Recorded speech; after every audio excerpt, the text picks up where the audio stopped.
There's been about 7 major economic paradigm shifts in history. They're very interesting anthropologically.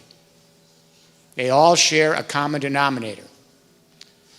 And that is, at a moment of time, 3 defining technologies emerge and converge across civilization to create a general purpose technology platform and infrastructure that fundamentally changes the way society manages, powers, and moves its economic activity, its social life, its governance.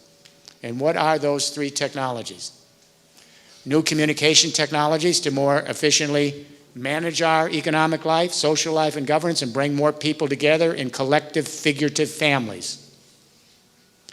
New sources of energy to more efficiently power our economic activity and social life and bring together more people in space and time in collective families. New sources of mobility and logistics to more efficiently move our economic activity and social life and bring more people together in collectivities as figurative families. When communication revolutions converge with new energy regimes, new modes of mobility and logistics, it changes the way we manage power and move our day-to-day life, and it changes our business models. It changes our forms of governance. And most importantly, it changes our temporal spatial orientation, communication, energy, mobility. I'm going to give you 2 quick examples. First Industrial Revolution, Great Britain, the 19th century. Second Industrial Revolution, the United States, 20th century. So the Brits take us into the First Industrial Revolution with a communication revolution. Steam power printing. No more old German manual print presses. Steam power printing, big leap forward in mass communication. And now you could have cheap textbooks for a new phenomena called public schools, and journals and newspapers and magazines and brochures. Then the Brits lay out a telegraph system across the British Isles in the last part of that century. Steam power printing for communication and the telegraph for communication converged with a new source of energy in Britain, coal, harvested by the same steam engine they used for the printing. Then they put the steam engine on rails for locomotives, national transport. This changed our temporal spatial orientation. We went from small towns and a few little bigger cities to dense, big urban cities, and London had 1 million people by the last part of the century. Why? Railroads, hub-to-hub traffic, dense spatial orientation, and the temporal change was incredible. A locomotive in 1850 could go 75 miles an hour. No one had ever experienced that in history. It was a big change in temporal spatial orientation. We brought larger collectivities together and allowing us to go from local markets to national markets, and then we created the nation state. Big spatial shift. 20th century, Second Industrial Revolution in the United States, another communication, energy, mobility infrastructure. The telephone was a really big deal. I know everyone thinks the internet is the greatest thing, but my God, try to imagine what it was like for your great-grandparents after 200,000 years, out of nowhere, picking up a device and talking into it, and someone 1,000 miles away is talking back to them. You know the word phony? You're a phony? It comes from phones because people believed it was magic, that it wasn't sincere, it wasn't real. The telephone, later radio and television in the United States, converged with a new source of energy. Texas oil wells came in, oil. 1908 then, Henry Ford put everyone in the Model T, and we're off and running.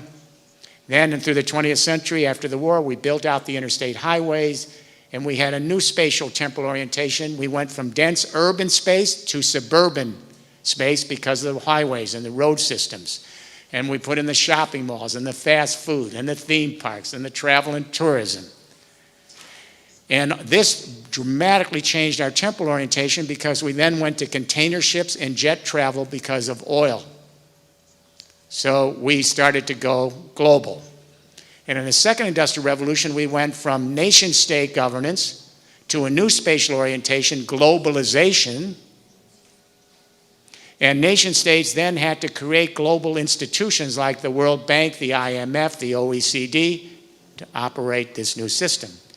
That second industrial revolution in time and space took us through the 20th century, and it peaked in July 2008. Remember that month? In that month, Brent crude oil hit a record of $147 a barrel on world markets. And when that happened, the entire global economy shut down that month. The ports, the rail yards, everything stopped. That was the great economic earthquake of the fossil fuel civilization in the industrial era. The collapse of the subprime and the financial market 60 days later was an aftershock, because that was the fake economy, as we say. That was the Ponzi economy. Why was this the earthquake? Everything in this civilization has been taken from the burial grounds of the Carboniferous era. Our fertilizers, our pesticides, our construction materials, our pharmaceutical products, our synthetic fiber, our power, our transport, heat and light, it's all from those burial grounds from a previous time in history. So when the price of oil went over 80 a barrel, all the other prices went up. And when we got to 110 a barrel, purchasing power slowed down across the economy and ground to a halt in July 2008. And now, wherever we have oil, with the exception of two outliers, we have authoritarian states and failed regimes, right? And now the Saudi oil wells were blown up this week, and we're looking at war. By the way, we fought 2 world wars for oil and coal. In Europe, we fought it at the Ruhr Valley between France and Germany over coal and oil in the Bosphorus and Malaysia. Millions of people died for the fossil fuel civilization. So not only did we dig up the burial grounds of a previous period of history, then we killed many of our population to keep it going.